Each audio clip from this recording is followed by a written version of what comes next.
দুর্গাপুরে গণধর্ষণের অভিযোগে ধৃতদের জেল হেফাজত। ডাক্তারি পড়ুয়াকে গণধর্ষণের অভিযোগে ধৃত 4 জনের জেল হেফাজত। ধৃতদের 5 দিনের জেল হেফাজত দুর্গাপুর আদালতে। পুলিশ করা হয়েছিল, তাদের বেল পিটিশন তারা মুভ করেছে, বেল অ্যাকর্ডিংলি রিজেক্ট হয়েছে। ওরা পুলিশ টিআই প্যারেড চেয়েছিল, যেটা আমরা আগে ইনিশিয়ালি আমাদের যেদিন 12 তারিখে মুভ করেছিলাম আমরাও টিআই প্যারেড চেয়েছিলাম। তো টিআই প্যারেড আজকে অ্যালাউ করেছে। 24 তারিখ টিআই প্যারেড হবে 5 জনের, কারণ ওর যে বন্ধু ছিল তাই অলরেডি আইডেন্টিফাইড, তার টিআই প্যারেড হচ্ছে না। পুলিশের তরফ থেকে একটা প্রেয়ার করলো যে হোয়াটসঅ্যাপে যে চ্যাটিং ছিল বিটুইন দি পার্টিস, মানে ভিকটিম প্লাস তার বন্ধু, এই রিলেটেড কোনো চ্যাট যদি থেকে থাকে বা সেটা যদি ডিলিট হয়ে থাকে সেটা যেন রিট্রিভ করতে পারে শুধু কোর্ট অর্ডার এবং কোর্টের ইন্টারনেট থেকে, কোর্টের সামনে বসে, ম্যাজিস্ট্রেটের সামনে বসে, সেটা কোর্ট অ্যালাউ করেছে for the sake of investigation. 27 তারিখে আবার ফার্দার ডেট।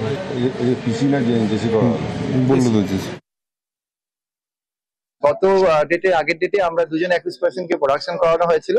তারা গতকাল তাদের স্টেটমেন্ট লানের ম্যাজিস্ট্রেটের কাছে বলেছেন। বাকি যে 5 জন অ্যাকিউজ পার্সন ছিল তাদেরকে আজকে প্রোডাকশন করা হলো। আজকে বেল মুভ করেছিল ডিফেন্সের থেকে, আমরা সেই বেলের অবজেকশন দিয়েছি। তার বেল পেয়ারটা ছিল আজকে বেশি স্ট্রং, আমার যেটা মনে হলো।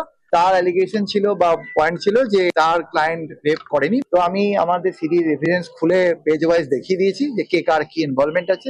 ইনভেস্টিগেশন জেনুইনলি এগোবে, যেটা সত্যি সেটা সামনে আনার জন্য রাজ্য সরকার বদ্ধপরিকর। এই মামলায় আর কোনো ধোঁয়াশা নেই, আমরা চেষ্টা করছি তাড়াতাড়ি চার্জশিট দেওয়ার। আমাদের আজকে একটা প্রেয়ার ছিল টিআইপির, সেই টিআইপির প্রেয়ারটা আমাদের কোর্ট লাইন করে অ্যালাউ করেছেন এবং 24 তারিখে মেয়েটি জেলে গিয়ে তার টেস্ট